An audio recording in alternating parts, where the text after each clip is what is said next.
ඒක තමයි මගේ කතාවේදී මම කිව්වේ මේ දැන් ඔබතුමාලා කරපු දේවල් නෙමෙයි පසුගිය වෙච්ච සිද්ධුන් අල්ලලා කතා කරේ මම.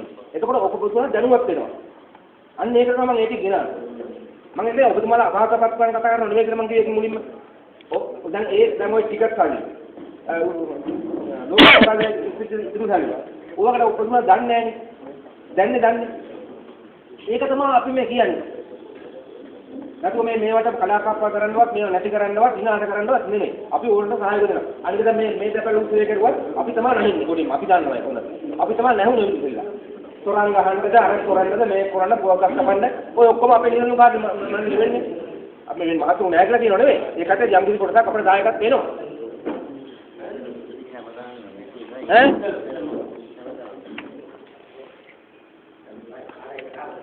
සාගියක් කමන්නද කපුම සාගියක් කවන්නේ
ඒක තමයි. අපි අසහාබාගේ. සහාබාගේ. ඔව් ඒක හොඳයි. ඒක